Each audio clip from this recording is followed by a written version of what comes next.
Ladies and gentlemen, boys and girls, children of all ages, coming to you live from our respective home studios. It is Joe Remole. It is John Case. It is the Gas Up, and welcome to show number 2. Joe, how are you? Number 2. We made it. Joe, how you doing? A nice intro, man. I like that. You like that? Yeah. A little something I've been working on. I'm good, man. What a week. What a week in time we just lived. Correct, right? Another week in the books, getting ready to do our second episode. Kind of an interesting week, right? We put together the first show kind of on the fly, picking things up again. Kind of how did the week go for you? What kind of new and interesting things happened? Yeah, so I had a busy week for my business. Kind of started the week locally, just starting some projects. On Tuesday, I went up to Bakersfield to meet a new client, a new prospect, and ended up being a new client. So shout out to our boys out in Bakersfield that are building building things and working in the oil fields and on 100-degree days. That was an interesting trip. Oh my God, yeah, the weather. But I've found a niche with project management tools that I'm able to get to clients in a productive way that helps their business and it helps them manage things, and it really improves their efficiency and their bottom line. So that's kind of that type of project. So I worked on that. It took me pretty much all day Wednesday of meetings and understanding the systems that the company's working with and how I can make improvements. Mm-hmm. It's probably going to take another couple days to kind of get all the content and information so that I can get it into the system and start building. But it's an exciting project. It's a big project. They're a big company. So always when you try to unpack a large company that's running at full speed, it's a difficult move. And so it requires a lot of precision for sure. Is that normal as far as traveling up and down California? You're not just relegated to a particular geographic area. You're kind of all over the place? Typically I am in this region. So I'm my ideal client kind of sits in the Inland Empire, mm-hmm. Los Angeles to, San Diego region. But in this particular case, it was an existing client pulled me into, it was like a referral type job. Mm-hmm. And it was kind of a no-brainer. Like we need help. We need a guy who's done things like you've done for other partners. So why don't you come up and see if you can help us? And it's like, okay, Bakersfield, right now that's only an hour and a half, 2-hour drive. So why not? Let's go up to Bakersfield and do some business. So, yeah. Okay. Is it something where you're planning on possibly expanding your reach beyond just Southern California? Obviously you're still kind of in the infancy stages, right? You just started your business, you're growing things. Ideally, would this be something that stays in SoCal, or do you eventually want to kind of go pretty much the whole state? What are kind of the goals or the vision that you have for your company? I want to stay right here at home. I want to help people that are in the closest to me. And that's not just because I don't want to travel. It's because I think I have the most impact in this region, helping people that I could drop in on a daily basis if I'm in the area. I'm getting to the point where I'm so lucky to have so many clients already that I'm getting to the point where I really need to take on high value relationships that I can maximize instead of just taking on as many clients as I can. I need to tap into really ideal situations where, look, I offer something that they need. They need it in a way that they can monetize whatever I can provide. And so it's kind of a no-brainer. I'm there to provide value. They will pay me a small margin of what I can produce. So the more deals like that I could find that are in my region, I'm happy to do so. But at the same time, referral business is a little bit different because you can't necessarily say, well, I don't even want to talk to you because you're outside of my sphere of right. You can't turn that. Yeah, exactly. You can't just turn that away. And ultimately, it was such a good match from the beginning. A lot of times when you're generating leads and you're prospecting, you're trying to figure out if, this is even a equitable deal for both sides. This was like a sure thing. Like if I go up there, I know for sure I'm going to have a deal, a client, a partnership, all these things. So it becomes an easier decision to go outside of your region. But good question. Oh, awesome. Yeah, no. Well, that's something that I think about, for example, with my business. I've always gotten that question as well. How large do you want to go? We're an independent broker. Yeah. So, where do you weigh in on that? I started off kind of in the same idea as you, actually. Obviously, we're a little more regional in the sense that, real estate is kind of a fixed product, right? The homes don't really move. So ideally, we have a geographic area that we do farm, that we do work in northern San Diego County. But I would love to have agents strategically placed throughout the county. And then potentially, if that's successful, I grow a model that can be replicated, right? At this point, we're still very much in the testing stages to see if what we have is viable. But eventually, I could see ourselves expanding and maybe creating a franchise or something like that. We at the beginning, it was just a small company, right? Small family-owned brokerage. And so how do you, what gets you to the next level? What makes you take that step? Is like, does a client arise in another region and then you make the move, or do you is that a strategic planning thing that you build into your business? So interesting question, right? Because we actually have a variety of ways we can handle clients in different areas. We can always refer out, similar to what you were talking about, right? So obviously you can make, and we have established relationships with other agents in, for example, Orange County, Los Angeles, Riverside, San Bernardino. So if there ever is a time where we have a client that is more interested in properties out in that area, we always have the ability to pick up the phone, let the other agent on the other side know, hey, I have a fantastic client. They're ready to rock and roll. I'm just looking for X percentage on the transaction. Are you willing to take them on? Mm-hmm. So there's always that ability to do so. Now, as the customer, does that deal cost me more money because you've basically brokered a deal for somebody else? Like, how does that work if I'm the customer? Not at all. Not at all. So essentially the fee will be set, and we can get into the specifics of like because it really is different whether you're representing a buyer or a seller as to how the fees are associated. But no, essentially it's kind of baked into the deal, if you will. So it doesn't necessarily cost the client anything, any extra, if you will. Yeah. But if you wanted to have a little more control, for example, if you did have say, for example, you were interested in buying in Orange County. Well, if I did have an office there with agents that I oversee, well, then I have greater control and greater supervision over what's happening with that particular deal, especially if the referral's coming from me, if it's a close friend or associate colleague, something like that. So it depends on kind of how you want to go about it. At least right now, referral is primarily the way that we do it because we don't have those agents in those other areas. Right. But conceivably, you setting up especially now that with COVID forcing folks to really look at the virtual space more viably and the brick and mortar is kind of in flux right now. Yeah. I think potentially you could have your broker office, say, be in San Diego, but you could have agents working in other cities virtually with still the oversight and support, but not necessarily physically being there in a brick and mortar style office like it has been traditionally run in real estate for a very long time. So I think this is a very exciting time. There are things that are taking place right now that are going to take us in different directions. And as a matter of fact, there actually are other brokerages that are 100% virtual. So that model is actually a viable one. It is being executed as we speak.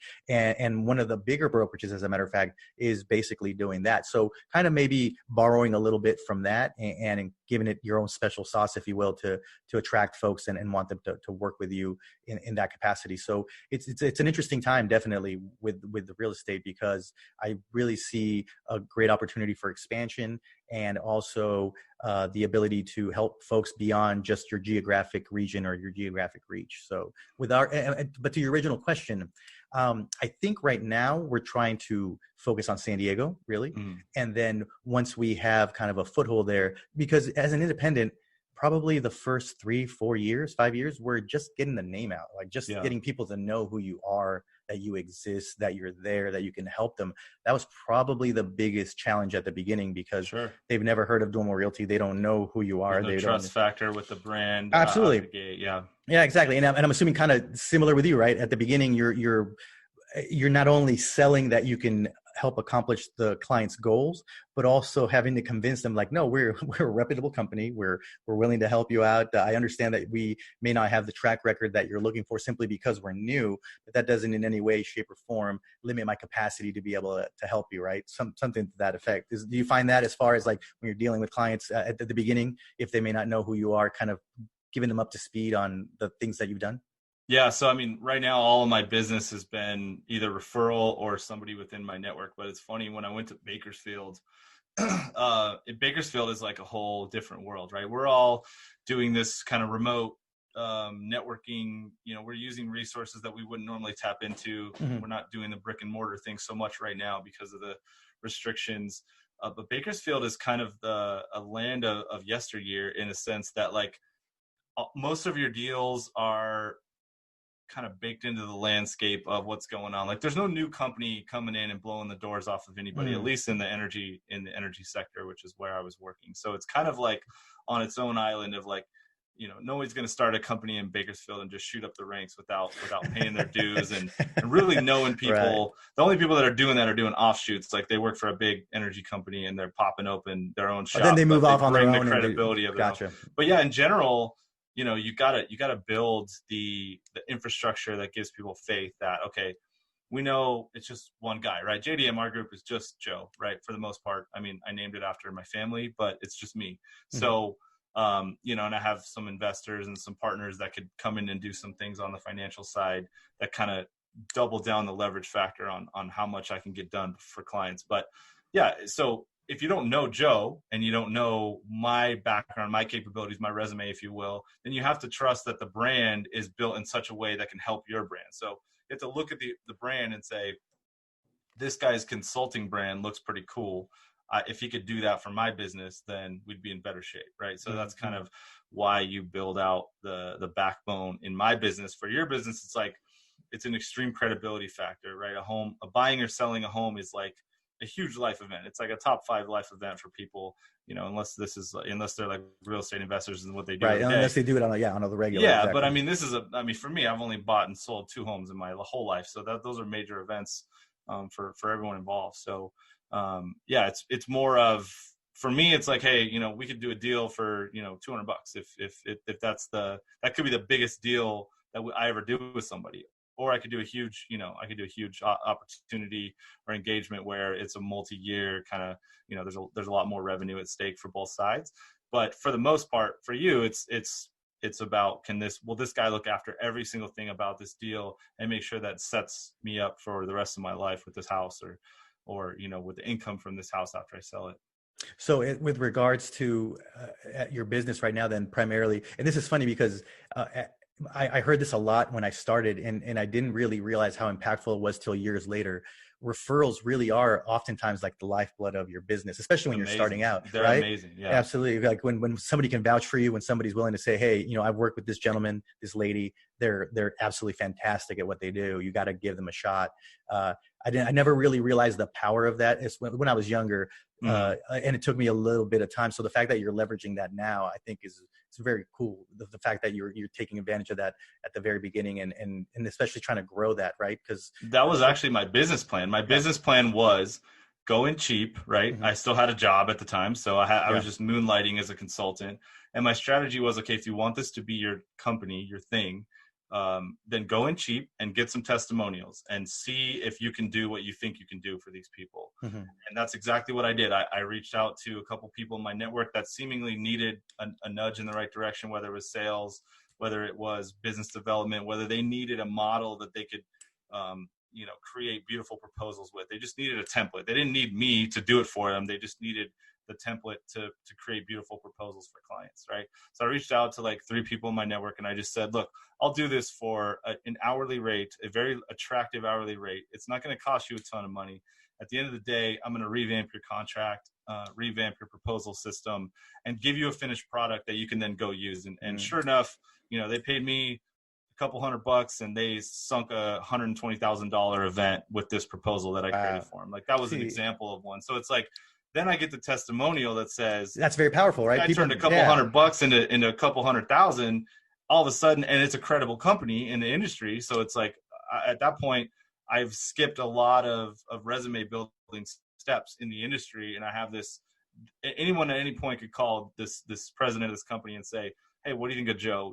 Can you help me?" And he's going to be like, "Absolutely, you need to hire him right now because he absolutely can help you." And I think that's to anybody out there who might be thinking at some point, I want to do my own thing. I'm thinking about maybe branching out on my own. I've been doing this particular, whatever it is, for a while now. I learned the ins and outs and I really know what I'm doing.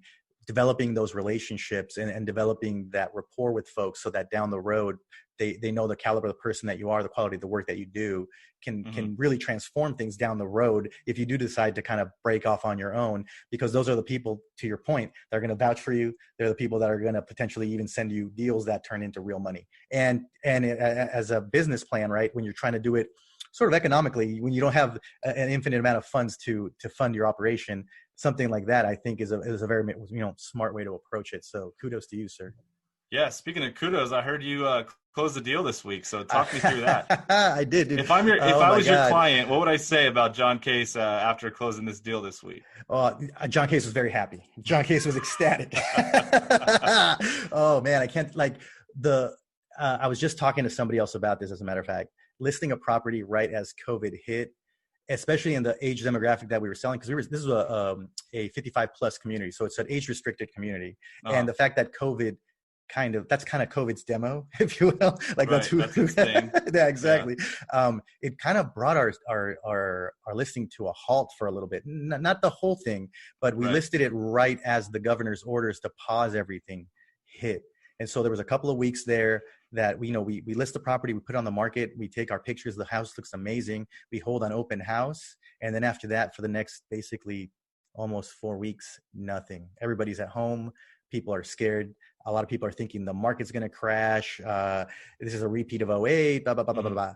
And so it took a little bit of time for people to kind of understand what was happening, to be honest, to kind of get a grip on the reality of the situation. And so once that got going, then we pivoted. I think being flexible in your approach is so important in any business. So walk me through that. What was a pivot in this case? So have you ever heard of Matterport, the 3D imaging of it? So for the first time, we've had very good a good track record of selling homes through like open houses, through selling it through online portals, like utilizing Zillow, Trulia, things like that, for people to be able to see the home. Sure. We take high quality pictures so that you can get a good sense of the space of the home. And then traditionally, if you are interested, you come by the property and take a look for yourself, right? Well, in this case, you can't do that. I can't get you physically into the home. Uh-huh. So it was a big challenge. The pictures, although they do a good job of conveying how the home looks, they don't really do a good job of conveying a sense of space, a size, distance, things of that nature. So there's a company out there called Matterport that will actually take a 3D image of the interior of the structure. Basically, think of it like a dollhouse view, if you will. Like if you were to take the top off of a dollhouse and you can see kind of the rooms and the layout and basically the entire structure in a three-dimensional space. So I've never done that before, but as a company, we're like, you know what, we need to do something different, and let's get out there and run full steam ahead. And so that's what we did. Contacted the company, had a photographer come out, take a look at everything. We took new pictures, and so started updating our marketing and just continue to be persistent and trying to let folks know, guys, this is a beautiful home. It's in a great area. It's really going to make a fantastic home for somebody down the line. And luckily enough, we as a matter of fact, our clients weren't even in San Diego. They saw all the marketing that we did up in San Francisco. They were relocating. It's an older couple. They're basically retiring. This is going to be their forever home. And they hired an agent here in San Diego, and boom, next thing you know, we have ourselves an offer 21 days later. Actually, it turned out fantastic. Super qualified buyers, super clean contract. The house showed amazing. They were very happy with what they got. And so just on Thursday, signed the deals, got everything done, got the delivered keys. Everything is honky dory. So I was a very happy camper this week. I can tell you, because it's a big stress, man. When you promise somebody that you can execute for them, and then now the pressure is on, that's really when kind of the reality of the business hits you. And we were able to come through. So I was very, very excited and happy about that. There you go. Good story. Thank you, sir. Thank you. Well, I had a question for you. As you were going up to Bakersfield and getting everything ready, you also participated in a podcast on top of this one, in another podcast. So tell me about that. How was that for you? You were on the Business Bro podcast. I think, was that your first podcast? Was that your first venture outside of this? Yeah. So the Business Bros podcast was something that, you've been on. So you kind of put me on to, hey, you got to check these guys out. They're San Diego guys. I've been on the show. You actually appeared in person, so that was kind of cool. I didn't get the luxury of appearing in person. Right. But part of the reason why I signed up to be on the podcast was to kind of glean as much good information as I could, because they're way further down their journey, and they have a machine of a podcast. I mean, they're doing one a day, every day of the work week. Right. So these guys are just cranking them out. And it's a little nerve-wracking because they're on Facebook Live. So like, you're literally going out live to the world right now. So anything that you screw up is, you kind of feel the pressure a little bit, whereas we record. So it's like, if we really wanted to butcher us the magic a of whole the edit. segment, then we could just do so and cut it. Right. But yeah, so it was really cool though, man, to be on a very polished podcast with graphics and switching and Q-ins, video Q-ins. they asked some great questions. I was able to kind of tell a little bit about myself and my business, and we played a game called Two Truths and a Lie, which was great. We should bring some gamesmanship to our show. Right. But no, it was an awesome experience, and it kind of, as it's interesting that I went on Friday live, and they're still, I think they're going to push the like actual podcast version of the show next week or later. I think there's a little bit of backlog because they do so many of these. Yeah. But it kind of, as I'm on the show and as I'm going through the posts and all that, I'm thinking about our show. I believe that was the same day that we were trying to get our show live. So it was kind of like, I'm imagining how quickly they're producing and kind of all the difficult moments that we had to push through during that week to get our show out and into the world, which, amazingly we pulled off over the weekend, Friday, Saturday. And it was just like, there's so much information coming in so fast that it was kind of fun to, in my mind, I still haven't unpacked it all yet. That's how much information I gathered from not only being on the show, but just doing the show with you and kind of splitting the duties between, okay, I'm a husband, I'm a father, I'm a business, right? I'm committed to lots of different things on top of the fact that, we've committed to the show. Right. All of a sudden you're like, hey, let's throw a show on the mix, right? Let's go ahead and do this on a weekly basis. Let's add that to the fire and then try to carve out. And of course we're stumbling through it as we've already told our viewers, like, we're going to suck at this. You're going to ride the wave with us. At some point we're going to get to the other side of it, and we're all going to be looking back proud that we stuck with it. Right. But it was a really cool week. I'm interested to hear from you about kind of how the week went for you with your big close and everything else going on in your world too. But for me, it was like the belief that we could do it increased when I went on the podcast, and it was like, okay, and his advice, Hernan's advice was very much, it's got to go. And you got to be consistent, and you got to put out content every week or every day or whatever it takes at the same exact time, so that people start to develop the rhythm of like, here you come. Let's make a time, let's carve out a time in our day or in our week to listen to the Business Bros or the Gas Up or whatever, whatever you're passionate about. It doesn't have to, you have to listen to our stuff either, but we hope that you do. Well, yeah, listen to our stuff, subscribe, please. But no, so how did you feel during the week? Because you had a lot to balance too, and I know you were working on some of the YouTube forward facing stuff. So tell me about that. Yeah, it's interesting, man. It's obviously I've been an avid YouTube user, but I've never actually been a creator. So learning the platform from that perspective, big difference, huh? Totally different, right? Yeah. Not like figuring out like, well, how do I title things? What should I say? How do I describe things? At this point, you have a mic. Like, I'm very proud of the fact that last week the setup was a little bit. I got a plant now. You can see that there. I got a plant. We're coming up. So for those of you who are actually not listening to this but actually watching, there's my plant right through there. Let's watch it grow together. Yeah. Got the mic set up now. I got some lighting. I got a different chair. So really the evolution of how looking back at the first show and really not used to seeing yourself on camera, and now all of a sudden you're critiquing yourself, right? Like, what did I do right? What did I do wrong? What can I improve on? And then really trying to incorporate it now as we're doing this live again. Slowly seeing the evolution of this whole process and taking people's feedback. We got we actually got a lot of fantastic feedback. I was surprised at the number of people who did view the show or parts of the show, and I was very pleased with what they actually gave us back as little nuggets as far as, hey, I noticed that's that gold. And, that's right gold well it's because it's a different perspective. It's the outsider's perspective, and it's your viewers, it's the people who are actually taking the time to listen to what you have to say. Was anybody just mean, or were they just like so constructive and helpful? I'm sure that's coming down the road, but at least at the beginning, it's mostly friends and family. So most of the criticism that I received was very constructive. It was very much like, hey, I noticed this. Like, one of the things that one of the guys said, as a matter of fact, the reason that the chair changed was because, hey man, I saw you that, you were kind of struggling there with the chair, kind of moved back and forth.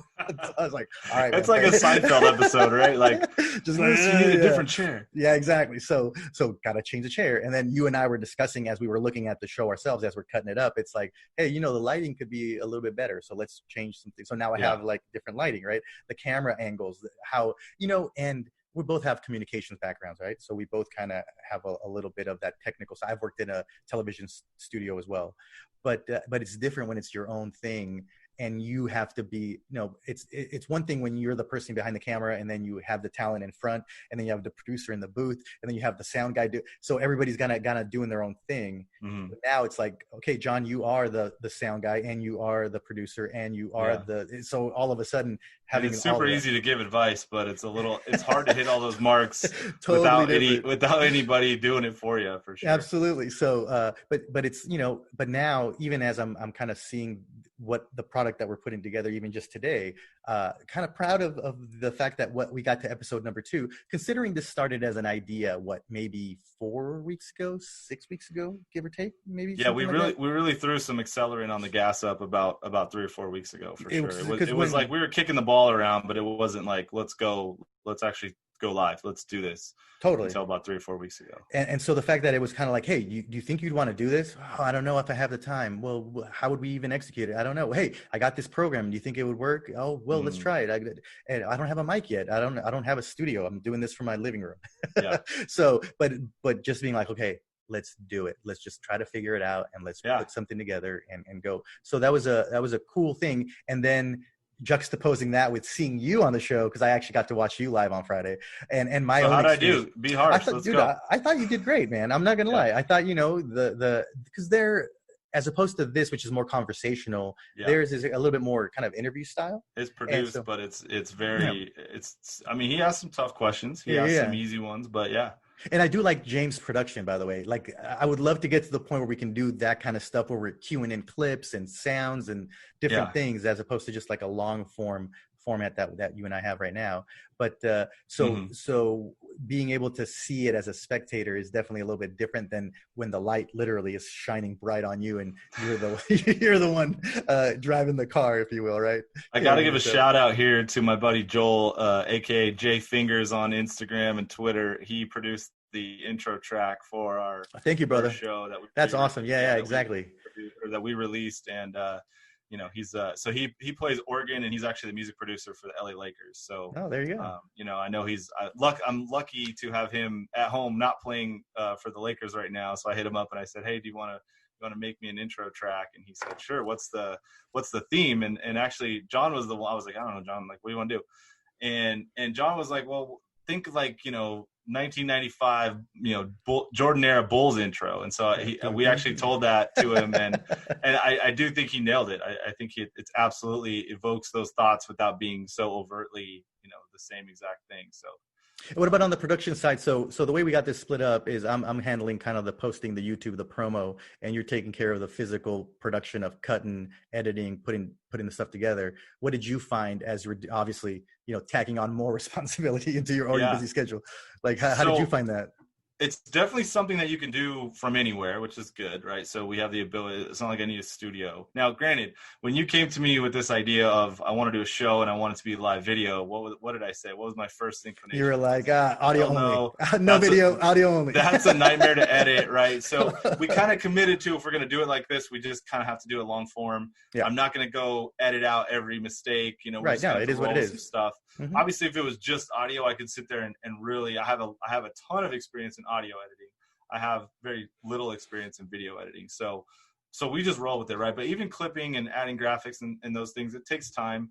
Yeah. The rendering process takes a long time. So once you're done with a 20-minute segment, it takes probably at least that amount of time to render out into a video. And then you got to slide it up on some sort of site or medium or storage area for us to share. So that's the time consuming part, but you just got to get smart about how you kind of, set it and forget it, if you will, and then come back to it and do the next step. And so that's kind of what I did. And like I said, I was traveling. I'd done things in the car. I was rendering videos in the passenger seat I was waiting in the parking lot for something at one point. That's right. I called you. That's right. I'd gone to the post office and I took it in with me and I was rendering. So, it's a journey. I'm sure it's going to continue, because you're just trying to balance everything. But that's kind of the fun part, is like, I know I have a task. The task is something I chose to do. It's this show. And so, knock it out. That's the cool part. And I think, I'll be honest, part of the really cool part for me is the accessibility, right? I think folks, if you really started looking at all of the tools that are available out there that are actually free. A lot of these tools are free. Some of them are a little, you do have to pay for, but the YouTube is free. I think inevitably when we do the audio only on, I think we're trying to put it on Apple and Spotify, all those other platforms. I think I'm not sure if there's a fee associated with it or not, but we'll find out. Yeah, exactly. Yeah, we don't really. We'll tell you next yeah, episode. Exactly. But I mean, for example, I saw that you put the audio only on Vimeo. Is that similar to how YouTube works as far as? So Vimeo, those were audio clips that I had created video overlays for, just as teasers, right? So one of the things I wanted to do was say, okay, here's 60 seconds on what the show format is. Now I'm going to put this out as a teaser, but I'm going to put it out as a video. You just can't see us. It's just it's a moving, kind of graphic thirds with a graphic. And so that stuff I just put on Vimeo as a second home to just be able to link things with. So, and that's something I'm learning too. It's like really all you need is an outlet to be able to tie things back to, and with whatever posts you have. So, but I'm still learning, like, where do I post this? Do I post it on LinkedIn? Do I want to pepper my LinkedIn profile everything with the show? Do I just want to go Facebook because that's where I have the most followers? Right. It's an Instagram thing. It's a lot harder to get video content onto Instagram from an edited, Absolutely. PC or Mac home, if you will. So, it's kind of balancing all those things, and we're still playing around with them. So we're just asking people to kind of ride through the journey with us. Like, find us where you can. We'll continue to push further so that it's easier to consume us, if you will. And, let's see where it goes. Absolutely. Absolutely. Well, I got a question for you as far as,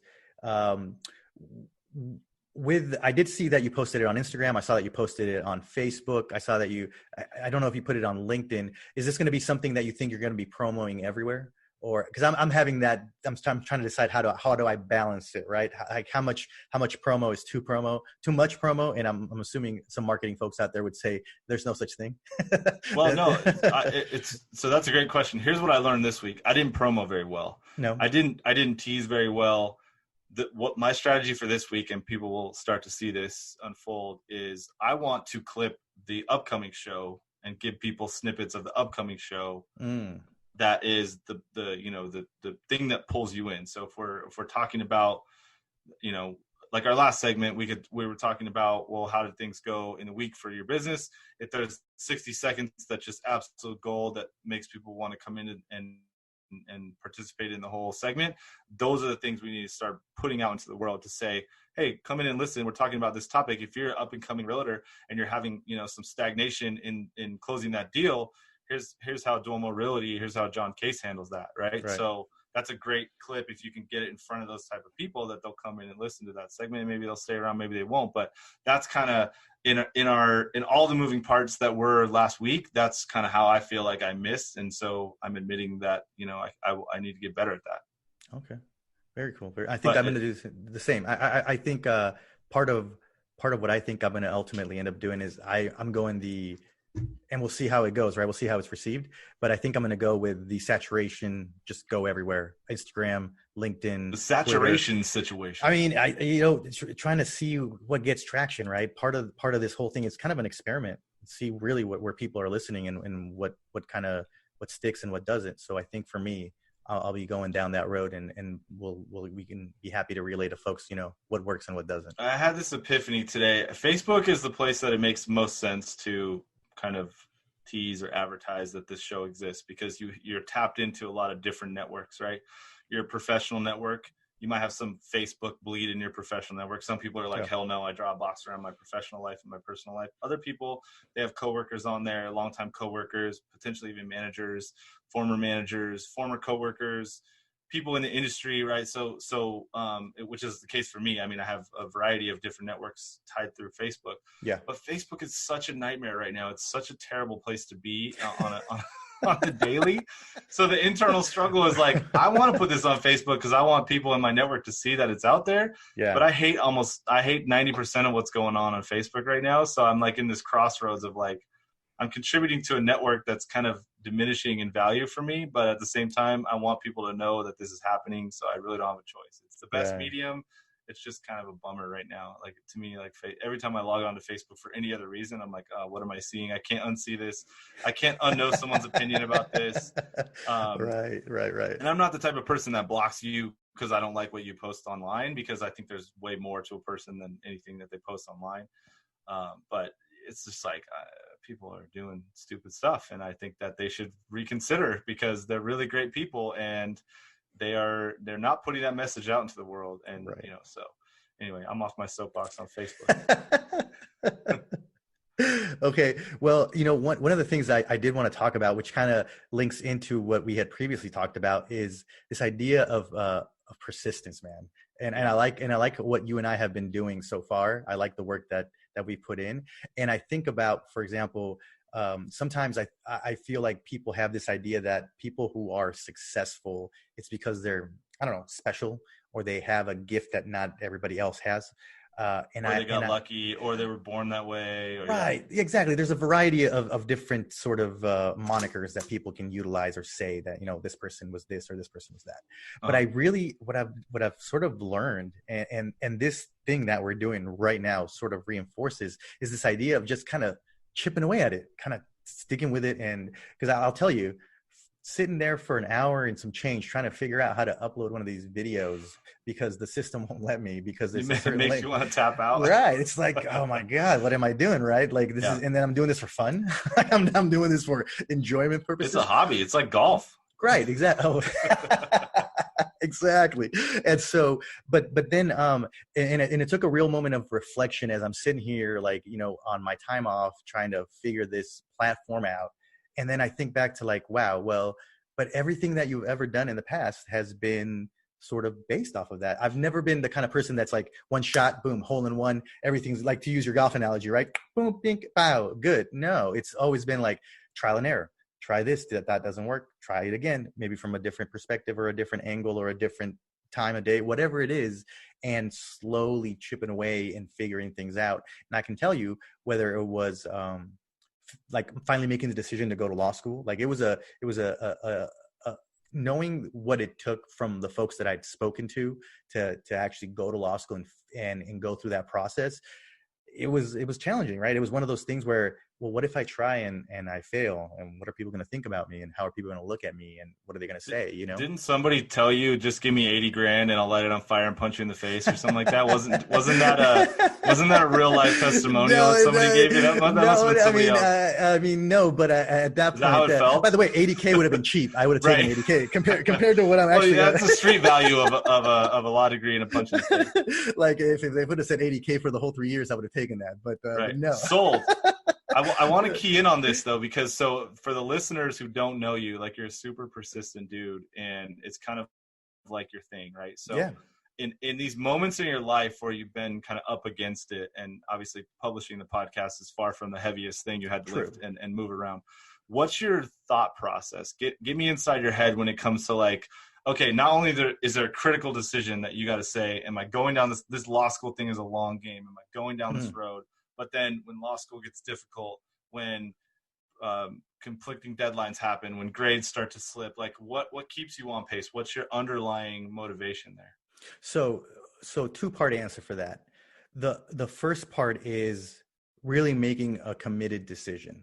Like the minute that have you ever heard the expression burning the boats? Like, yeah, burn the ships. If you want to take the village, burn the ships. Right. There's no going back, right? By the way, the Dallas Mavericks, who are celebrating the 9-year anniversary of winning the title, and they are my NBA team of that I cheer for. Rick Carlisle said that when they went back to Miami and they only packed one suit. And he said, the reason why we're only packing one suit is because we're not coming back for Game 7. If you want to take the village, burn the ships. And they did. They went on to win. It was legendary. They beat LeBron. They beat Bosh. They beat D-Wade.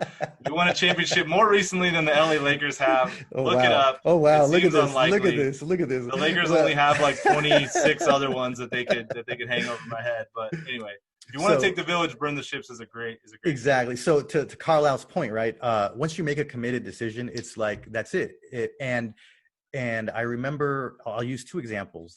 I remember when I made that decision to go for it, I really took stock of like, okay, what do I have to do? And so most people wouldn't want to admit this, but for example, I took the LSAT 3 times and the first time that I took the LSAT, I felt so poorly about how I did that I didn't even get my score. It was one of those things where I took the exam, I got out, like, and I was like, well, I know what it's going to look like because I know how I felt. So I'm like, I'm out. No, we're not going to go ahead. And because at that time, I don't know if it still is like that now. This is, going on 10 years ago, 12, no, longer than that, 07. So 13 years ago. You could actually, yeah, right. You could, after taking the exam, you could faxes, ladies and gentlemen. I had to fax in. I had to send a fax letting. Don't fax us, people. We're not going to get back to you if you fax us. I had to fax in a sheet letting the examiners know that I didn't want to know my score, and so they wouldn't even let me know. They wouldn't even let me know my score. Right? I could just say that was practice. Yeah, I could just. That's well, okay. Persistence, though. Not a game. That's what it became. It became practice, right? Yeah, so the first time that I took the exam, I was like, okay, now I know sort of what this is about, right? Yeah, took that punch to the chin. Let's and took it. It took it again, and the next one was a haymaker because now I did get the score, and I was like, oh my god, like this is just, the last one. Look like. Exactly. If this one looks like this, well, then I was that fax was a good fax. I'm glad I sent that fax. Right. But in every instance, I took stock of what I did. Like, what did I do? Where could I improve? What could I change? Where were my sort of misgivings, if you will? What areas need more attention? Where am I good at? Where can I kind of, if I keep doing what I'm doing, that'll maintain? And what areas that I didn't do as well in, what things can I do to improve? And are the LSATs a situation where like it's a 1-to-1 ratio of if you study, you'll do better? Or is it kind of like an innate knowledge meets studying meets test taking to perform the ultimate score? I think it's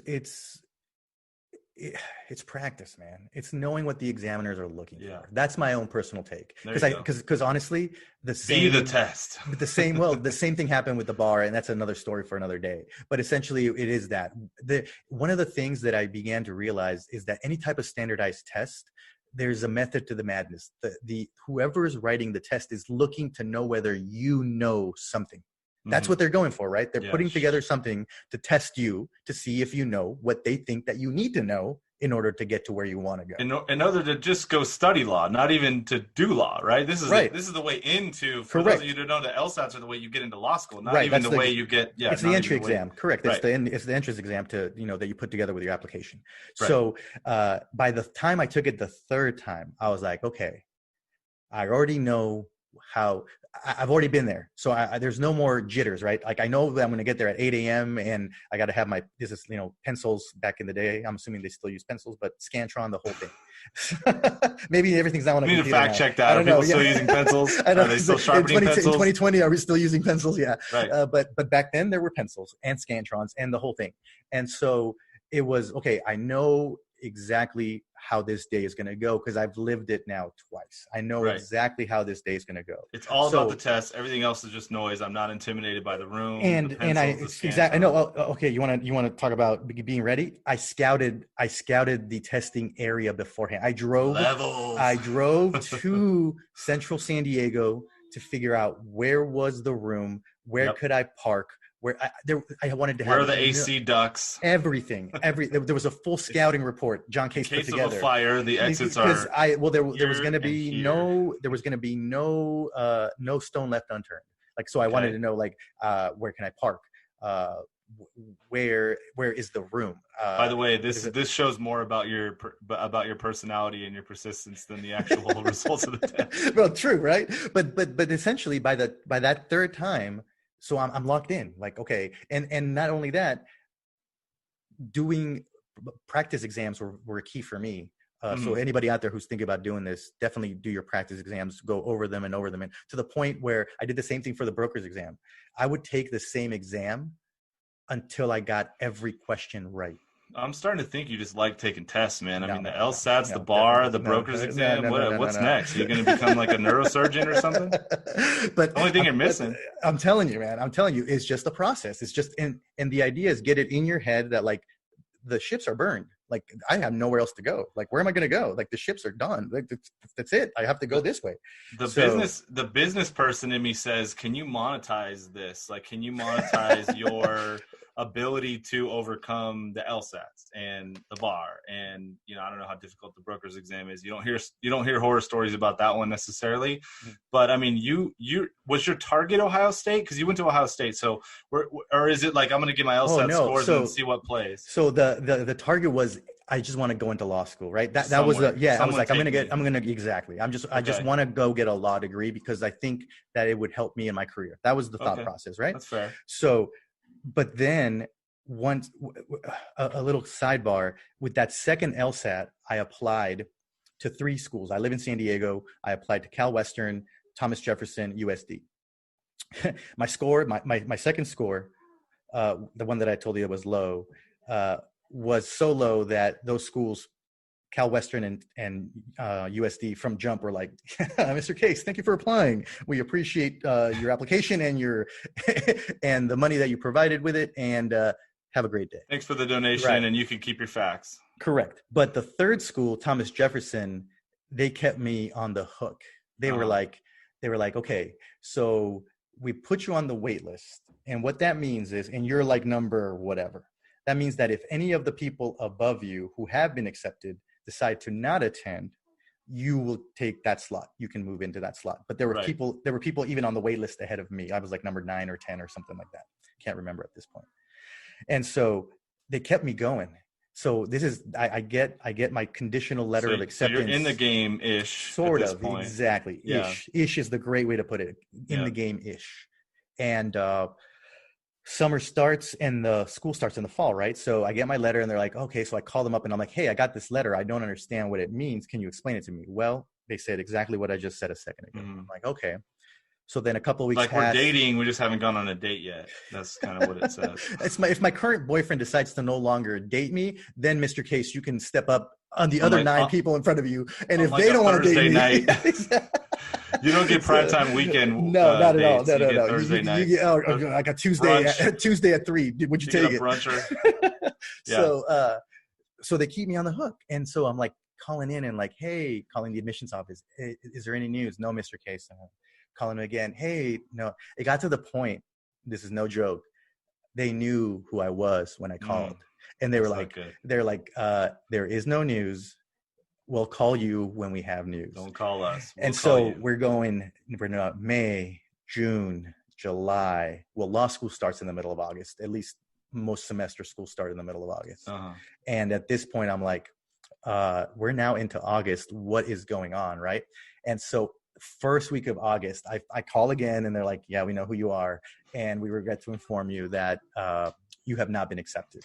Yikes. So whereas in my head, I have made up this idea or this thought that I might be going to school and I have to get things ready. That's out the window. So it's at that moment that the boats get burned. At that moment, it's like, okay, that's it. Persistence, right? I'm getting. Well, not necessarily though, because at this point you could just tap out, right? Oh no, You've dumped some money into this project, but you haven't gone. I wouldn't say the boats are burned yet. I mean, maybe that's your mentality, but some of us would have just tapped out right then and there and said, you know what, this isn't for me. Well, that was the mentality. That's you, not everyone. At that point, I was like, okay. At that point, I was like, I kind of got upset. I was like, these guys, I'm going to show them. I'm going to show them. They're going to learn. Like, they're going to learn the name John Case. And so from that moment forward, I basically studied my butt off, took the exams, and I actually, so by this point, by the way, dude, I've taken courses, I've studied books, and now I'm taking another course to take this darn exam, right? Yeah. But at this point, there's kind of like a clarity, like this is going to happen. You're now laser focused. 100%. And so, whereas the first time I applied to just 3 schools, this time I'm applying everywhere, 22 schools. University of Colorado. I'm assuming Suffolk that's University. Not a cheap application. It's not. I spent almost $2,500 on applications alone. Now. I have to. No, because I'm going to law school. Like that's why I said persistence. I'm going to law school. Like the thought, like you said, get in my head. In my head, the switch had turned, and it's like now I'm going to law school. Now it's no longer I might get in or not. Now it's no longer we'll see what happens. Now it's like I'm going to law school, and so I take my LSAT again. This time I get a somewhat decent score. And now I'm like applying like a madman everywhere. The whole country, peppered the whole country. So California, a bunch of schools in California, schools up in Washington, a school up in Oregon, some in Colorado, Boston, New York, Michigan, the Ohio State, my alma mater. Let's see, University of Georgia, Miami, University of Florida, like everywhere. I'm like, I am getting in.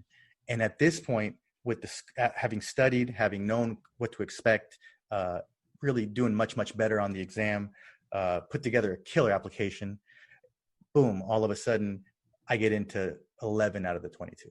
So wow. Now at this point, big change. Totally different. You're totally nobody's different. Side piece at this point. Exactly right. I'm not. Exactly right. So for me, but the persistence was like, I'm going to keep doing it and doing it. It was like, I'm doing this until it happens, right? Until it, there is no other way. And let me piggyback that off real quick with another story. So I make it into law school, right? Cool. My first semester, I do terrible because at this point I'm older than most of my classmates. I'm in my late 20s at this point. I've been out of school for a while. Mm-hmm. I've been working, and so people aren't faxing anymore. Exactly right. People are now pencils are gone. Pencils are gone. There's no more sketch. And but most of my classmates have just rolled over from undergrad into law school. Right. So they're used to the game, right? I haven't, dude. I've been going to Charger games. I've been hanging out with my buddies. Like I've been living life, right? My mid 20s were until I made that decision to really focus on the studying part. I had been living life. I had been just, had a job, 9 to 5, the regular thing. And so shifting over to that, because I mean, you can imagine law school, you're studying all the time, every day, all day. That's all you do. Yeah. And so my first semester, 2 things happened. My contracts professor first semester pulls me in after the first big exam. Contracts is your first big exam, at least at Ohio State. And it's kind of like lays the groundwork for where you're going to go. Mm-hmm. He pulls me into his office and he's like, Mr. Case, this is your score. And he's like, oh, not a good score. And he's like, are you sure law school's for you? Are you sure you're stuff? I was like, wow. Like, I didn't go through all this to be asked this. Exactly. I was looking at this dude, like, this dude's really calling me out right now. Like, this dude is really like, and I was like, man, I was bummed. I was just like, I'm guessing this is another Ignite Fire. Oh, this. Yeah, exactly right. So that happens. And then serendipity as well. Like a couple of days later down the semester, I'm walking through the hallway and one of our deans is putting on a presentation on what it takes to graduate from law school. Like what us as 1Ls, the 1L is the first year of law school, can anticipate in order to be able to graduate. And the dean sits there in one of the classrooms. And I have a witness, by the way, like this is all 100% true because I have a gentleman who was right there with me next to me. And we walk in and we're listening. I think it was Dean Northern who was speaking. And she was like, if you get 88 credits. You need 88 credits and don't fail more than 2 classes, I believe. I think that's what it was. It's been a while. It's been like 13 years, but I think that's what it was. 88 credits, don't fail more than 2. You will walk out of The Ohio State University with a law degree.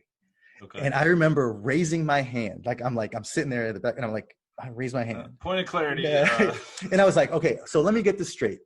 You're saying all I have to do is just, and I rephrase it. So I have to earn 88 credits. And I can fail up to 2 classes, and you will give me a law degree. She's like, yes, Mr. Case, you will earn a law. And it was in that moment that I said, I am not leaving the state of Ohio without a law degree. I don't leave the state. If I don't have a law degree, I just never go back to California. Because there's no ship. You burned it. So you can't get back. And it was like, and at that point, the persistence kicks in, right? I have to figure out, like, how do I prove my contracts professor wrong? How do I figure out, how do I study better? How do I become a better student? I formed a study group. I got together with people in my class who were doing better than me. Like, so the persistence kicks in and like, I got to figure out something so that I can get to where I want to go, be who I want to be and do what I want to do.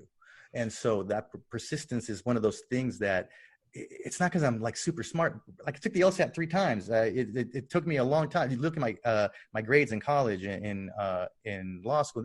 They're not blowing anybody away. Yeah. But at the end of the day, they still call me lawyer. Mm-hmm. And it's because when you decide to do something, if you just keep at it over and over and over again, I think there's real power in that. And I think people could definitely, if you buy into it, like if you really believe it, like there's a reason Carlisle only packed 1 suit.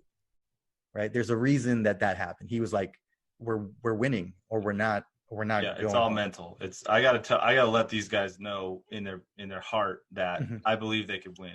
Absolutely. I'm gonna be naked tomorrow if I'm wrong, but you know what? I believe in these guys, so I'm gonna do this big show of support and faith. Exactly. So I think there's so much more to this story, man. This is probably, we're gonna have to unpack this probably. We can do that another time, but yeah, but segment, because totally, there's obviously a whole nother persistent story around you passing the bar. I know you've passed in multiple states, so we got to unpack that a little bit.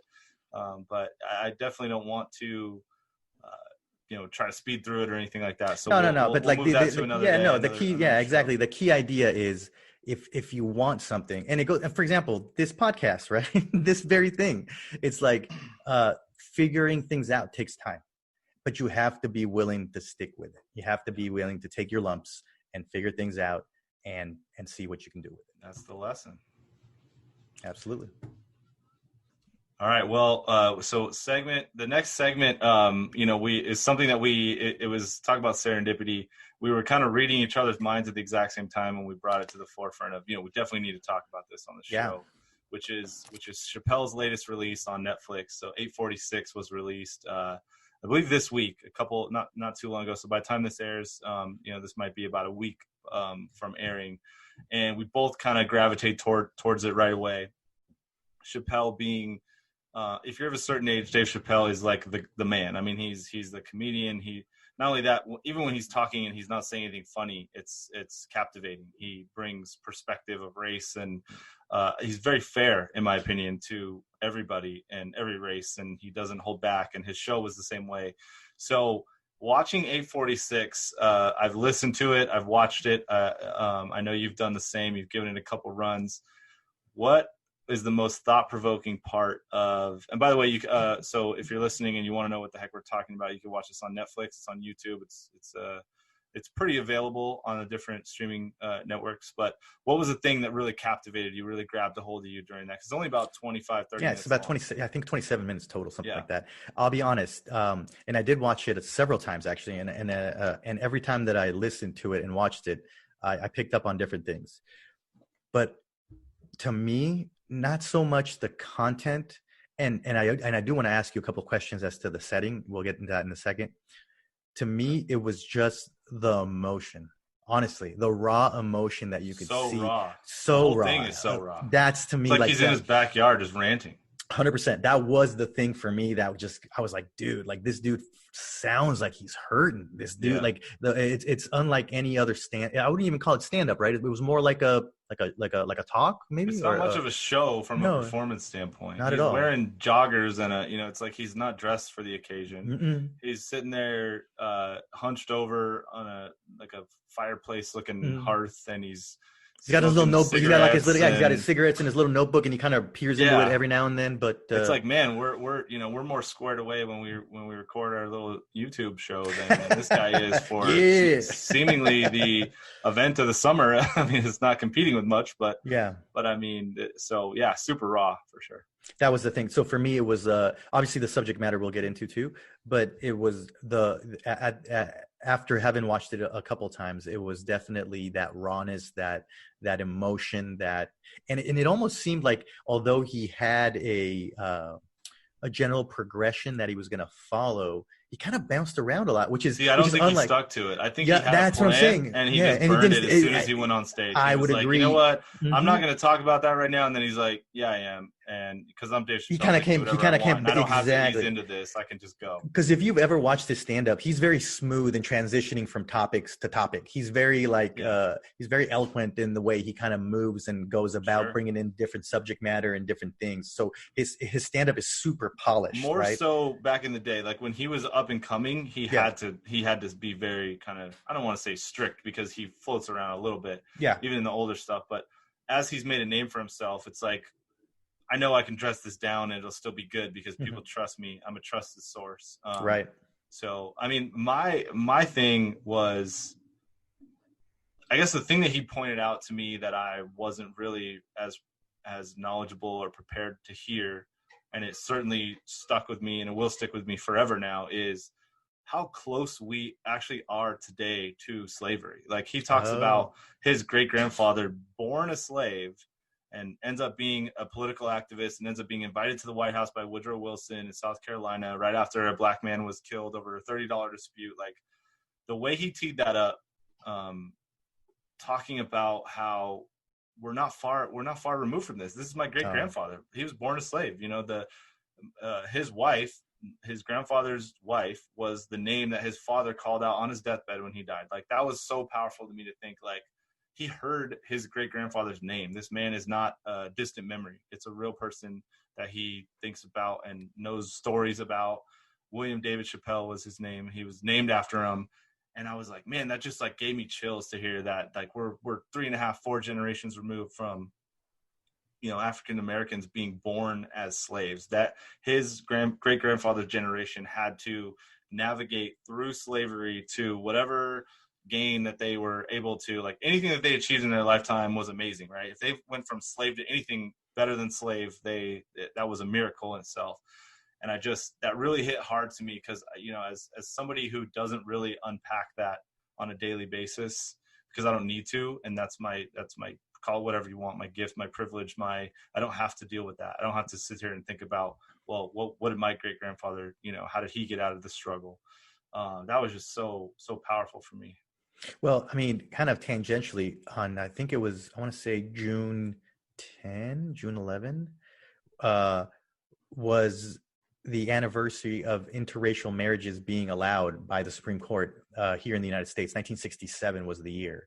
So if you think about it, 1967, what is that? That's somebody's grandparent? That's one generation. That's away. One generation. So think about that. One generation ago. I mean, my mom was alive. It was illegal for people to marry if they were of different, let's just call it colors, right? Let's just to simplify, right? Sure. That blows my mind. The fact that, and people seem to, and that's why I say we have made great strides, right? We have had progress. We have moved forward. But I don't think you can ever discount the fact that not very long ago, for all the progress that we've made, you can turn around and say, wow, things were way different and not that long ago. To your point of his great grandfather being a slave, right? Well, for not even a generation ago, it was illegal for interracial couples to get married. It's just one of, or even now, like same-sex couples, things like that. So I'm sure that down the road, when we look back and we'll say, oh my God, like where were we then and where we are now? That juxtaposition always kind of gets people thinking. I think very much so. Mr. Chappelle was able to bring it together of like, wow, guys, like we talk about all these great strides, but don't ever forget that not that long ago, my great grandfather was a slave. My great grandfather had to like earn the right to be free. And so we're so young, we're so new at this as a nation. Like we haven't been at this that long. So it's kind of like looking at the stock market. Like anybody could tell you as an investor, if you look at the stock market over a long period of time, it's always a good investment, right? If you're looking at a 30-year run, it's good. And I think you could say the same thing about activism and you know, civil rights and all that. But like we're crashing on those fronts right now, or at least it's being exposed that maybe we've been crashing for quite some time. It's like a lagging economic indicator of how racial inequities have been for years. But overall, things have been getting better steadily, right? If you look at a 30-year trend, it's, you know, same-sex marriages are now it's legal. A rising stock, right? It's a stock that's performing well. Ultimately, the long game, yeah. But it's like that. But that, like I said in our last show, on the last segment of our last show, like that's not good enough. We only have the time that we have, right? I mean, I don't know what you believe. If you believe you reincarnate, or if you believe you go to heaven, or whatever you believe, you still only get this time on earth as this human being to put your stamp on it. And if it were all to end tomorrow for any one of us, we wouldn't be happy with where we're at right now. So, but I guess the positivity takeaway for me with that epiphany of, holy crap, like 4 generations ago, somebody in Dave Chappelle's family was a slave. Right. That gives me a lot of hope that we could turn this around, and in the next 10 years be looking at all the victories that we had from this point forward. Like, okay, we have significant police reform. We have these 8 laws that they kind of put in place to govern on a federal basis every police department, so that there's not, you know, one department that does it really well and another department in a different neck of the woods that does it terribly. Not so good, right? Right. So, I mean, that gives me a lot of hope in a situation where it certainly feels like the world's falling apart on any given day right now. And another thing that really struck me was when he talked about the kind of the last time that a big wave of protests happened, and then policemen got killed and all that. And he ties it back to sports, which is always something that I can relate to. He ties it back to Kobe's last game and how he watched the 60 points. 60 right. And that was certainly, I could picture myself literally in the same position as he was, like flipping back and forth. Like that kind of grabbed me, because I was like, he was me. Like I was flipping back and forth. Like I know the world's ending and everything's burning and people are dying in the streets, but like Kobe's about to drop 60. Like, and I guess it's okay. It's okay to say that, right? Like it's okay to say we were watching both of those things simultaneously, and they were equally as impactful on us, especially being from the greater LA area for all of my life. Like that was a significant moment in quote unquote LA history. And then to basically lose Kobe and to go through this. Oh, and by the way, we went through a pandemic already this year, and it's not even still going. We're not even halfway through the year. Like this, I mean, I don't know. It just kind of, it was like, dude, if we're still, smiling every day through all this, then we can get through this. Like we're going to kick ass the rest of this year and put a good finish to it. I did have a question for you specifically, because it's funny, because although the content really captivated me, right? Like I said, the rawness, the way he expressed himself, the fact that it looked like he was jumping from one thing to another and then coming back. It was like the production side, based off of what you do kind of professionally. What did you think of the fact, the kind of the show venue, kind of the logistical nightmare of you're putting on an open air performance? People are being, spaced out. I think they didn't have more than 2 chairs per little area. I think if you look at the video, you can see that significantly spaced. Right, yeah. It's like there's a lot of space. Everybody, and you came with 6 people. You were like spaced out. Two. Everybody had a mask on. I think everybody had a mask on. I think they gave out masks. They had branded Chappelle. Is that why everybody had the branded? Okay, yeah, got it. I think they gave, that was like part of your. By the way, that's going to be table stakes for any live event from here on out. For a while, masks, like provide your own standardized mask, because you can't say, oh well, your mask doesn't cut it or your nose is exposed. Like you can't run somebody out of your event because their mask doesn't fit your. Mm-hmm. It's like saying, well, you can't hear and we don't have assisted listening devices on, and so you can't consume this event. Like, no, you have to have an assisted listening device. If somebody shows up that's deaf to an event, you have to have an out. You have to have some way to help them consume or watch the show. So it's the same. It's gonna be the same with masks. Like you have to have the right PPE, if you will, to get through the show.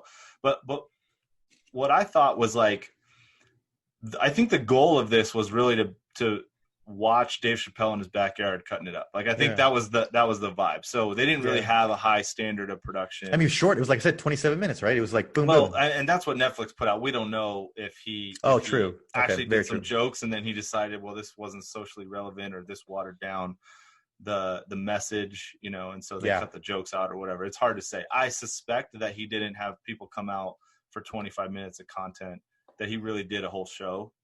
He did like a Chappelle bit and then gotcha. But they just sliced it up and put this. Yeah, I mean, I don't know. I could be wrong. Maybe we'll get some like second wave of like, here's actually the jokes that he did. Because I mean, it seemed like he put it. I mean, the timestamp on the video says June 6th. Today is the 14th. So they cranked it. So they like that was like they put that together. But if it was just like segment 1 clip. We put out segment 2 and you did 3 segments. We only put out the second one or whatever. I mean, certainly doable in the post-production. But another takeaway I had was like, people just want to see this right now. Like this is so needed. And it really was overly cautious the way they did it, right? Everyone kind of drives out in the middle of nowhere. I mean, it looks like a big. By the way, how many places have you been to so far where they took your temperature?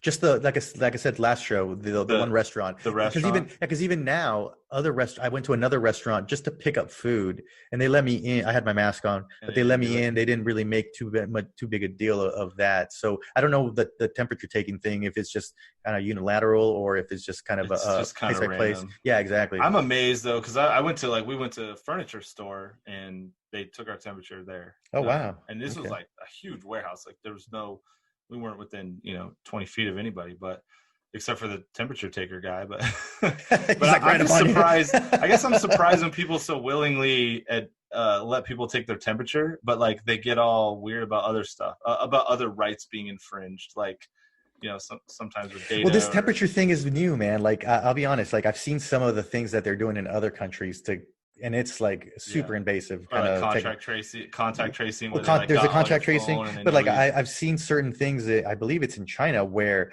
they have like full on like thermodynamic technology where they can just read your body. Like they don't even have to ask What you. if they Like they could insisted on just. a rectal thermometer? Like you went somewhere you really wanted to go and they're like, I dude, the think only way you're getting in here is if you're taking this thermometer up the ass. What do you say? Do I you think it's going to be like, how much do I really want to be in that venue? Like, how much do I You're want to down? watch? Like Like, there's a how much do I situation where really you'll do it? like? Do I want to watch Kevin Hart that bad? Like, is is the new Kevin Hart special that awesome that I have to put myself through this? Maybe I have to. I don't know. Off the top of my head, I really don't know if there is anything that I would consider. But I mean, I'm sure It there's some scares me stands out there that would be that they like, make a thermometer that goes there. That's what scares me. Is well, like I mean, that's if the you're old willing to school, submit to bro. the scanner one, then Yeah. maybe someone's I mean, on to those something. were like, I believe that was a long time before the little laser that they can point away from a nice safe distance. We're way off topic, of course, but no, I encourage people to watch this Chappelle thought Absolutely. provoking. You It's know, very thought it kind of provoking. sent me down a rabbit hole of like Did you start I looking at did you remember that shooting, by the way, the Dallas shooting, the officers? Did you recall that? oh yeah, I remember watching that all real of those time. stories. Well, the Yeah, Chris Dorner story what yeah, happened in well, my okay, the Chris Dorner backyard. was even, yeah, that was He was brought up gnarly. Chris Dorner, and I was like, and I was telling my wife like, do you remember this? And she was like, oh, I don't really remember that. I'm like, this dude was like, There was like a week-long manhunt or something like that, and he right? went up to Big Bear, which is Yeah. not far from us, Mhm. and I mean they like he said in the show, they switched cheesed him. I mean they burned that dude out, but I didn't know the whole backstory of why he was flipping out. I just knew that he flipped out. I didn't understand like the plot of how he got to that point. And it says so much about where we are right now. Like the fact that all those injustices happened to him and he felt like there was nothing else he could do, but, you know, basically just turn the gun on officers and start, hurting and killing them and their families. But that's a little heavy, but Yeah, no, well, but I mean, I think it's one of those things that I think that's why this Chappelle show is so impactful, right? Like he's highlighting things because there's a lot of people that, and I don't want to harp on things that we've already covered last week, but there's a lot of people that are like, guys, this is just a couple of bad apples. This is just, certain instances. If people would just do what they're supposed to do, none of this would happen. And it's like, guys, no, the institution itself needs to be revisited. We created this Mhm. and then we have the ability to change it. Once something no longer serves its purpose, then you have to reconsider why it's there. Yeah, And and extremists are saying, well, let's just defund, let's just basically hit the reset but button. that's going completely the other way. Like the idea isn't, this isn't an on and off. This isn't a computer. This isn't zeros and ones, on and off, yes or no. Right. There's a lot of That's a great gradient point. there, Yeah. right? There's a lot of gradient there that you can Yeah. work with. Like you still need police. Like I wholeheartedly believe that you can't just have a lawless society, right? So, Right. but at the same time, you can't have people that use the badge in a way where it's to take advantage of other people. That's where we kind of should draw the line. And especially when it comes into people dying. Like just yesterday, there was a gentleman that died in Atlanta at Mhm. or is it Friday? I believe it was Friday. Mhm. Another one of these instances happened. So it's like Carl's Jr., right? Wednesdays. It was a Wendy's. Oh, Wendy's. It was a Wendy's. But at the end of the day, it's like we have to revisit this idea of when is it okay to use lethal force? When is it okay to infringe on somebody's rights? When is it okay to go in a direction where it's like, is everybody being treated this way? Are just certain people being treated this way? How are and who polices the police, right? Because if it's just a system where they're supposed to keep track of their own, well, they're showing that they can't. I was going to say, I'm guessing it's really difficult to make that decision if you're the officer because you know everything that's going on right now. You also know there's probably a 90% chance that somebody's filming this exchange. Mm-hmm. And you know if you make the wrong decision that they're going to burn your town to the ground and you're going to be in jail for murder. And yet still people are making the same mistakes. So it must be difficult.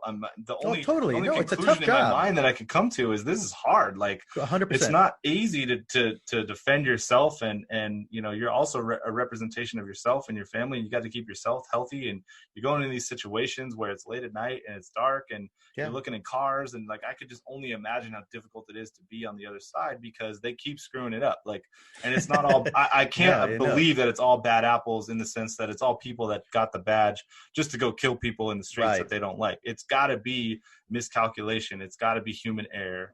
And that's the horrifying part is like these people are on their best behavior right now, probably, hopefully, right? And even the then, vigilantes still, in the department are probably sitting at a desk right now doing desk work. Hopefully, if you're the supervisor, think, right? I mean, sit John Wayne down for a while and have him do paperwork while we get through this. Right. But they're still doing it. So it's got to be. It's more than systemic racism. It's also it's a freaking hard job. And like I saw a meme that was like, well, nobody wrote a song called "Fuck the Fire Department" or whatever. Like, that's, but like that job, I don't want to say that job's not as hard. It's certainly at times harder, but the decisions you have to make when you're fighting a fire, I didn't hear that before, are not necessarily like you're always going to save the victim in that case, right? You're never running into a fire and having to decide, do I need to kill the person in front of me or save them, right? It's usually like save. In almost case. So not to diminish anything about what a firefighter does on a daily basis, but policing's hard, man. And it's going to be hard to fix that part of the job for sure. But I think and to kind of wrap this up, I think Dave said a key thing where he said, I'm willing to take a back seat on this one, right? I'm willing to let you guys be the driver and be the voice and keep doing what you're doing. And I do think that there is some value to that, because I think at one point he asked, like, who wants to hear from a celebrity at this point? And everybody's like, nah. Who wants to hear what Ja Rule has to say? Yeah, exactly. So definitely nobody wants to hear from Ja Rule. That's for sure. It's one of those things where I think the voice of the people has to be heard. And I think he was a great conduit to bring that to the forefront and to sort of encourage people, like, continue to let your voice be heard and do so within the context of, like, this is what's happening. This is the things that we have seen, and sort of buttoning it up with, this is how it makes me feel, like I'm torn up about this.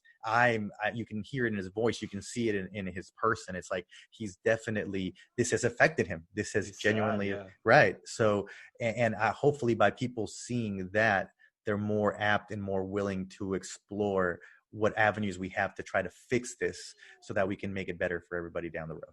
Yeah, he mentioned Don Lemon, and I was watching CNN when Don Lemon went on that rant. I was too. About, right? A lot of us were, because they had all the coverage of everything. Yeah. And I was thinking, like, afterwards, not during his, like, well, celebrities need to step up and say something, but, like, maybe a day later. So I was thinking, what celebrity do I want to hear from right now? Right. Obviously, no one's going to ask me. They shouldn't. But I would say Chappelle. Like, if you asked me before the special, who do you want to hear from right now? Who can make art out of this, if you will, like do something thought-provoking and true and honest and raw. And I would say, he would have been in my top 3 for sure. I want to hear from Chappelle. I want to hear what he has to say. He has the perspective. He's been through situations. He's totally okay with making fun of his race, other races, people that weave through the race debate or politics or whatever. So it was really cool to watch. I could watch one of those a week if you put it out. Right. So, Mr. Highly Chappelle, encourage everybody to check it out. Yeah, absolutely. Cool.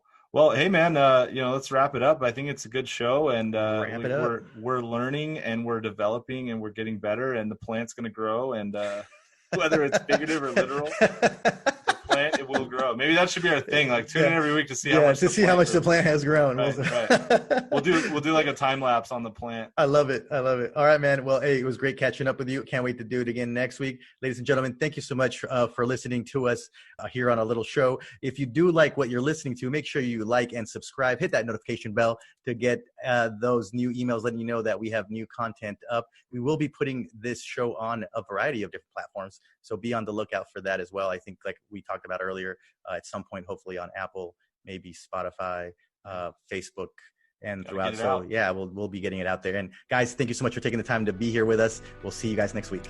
Yeah, have a great week. Stay gassed up. Bye-bye.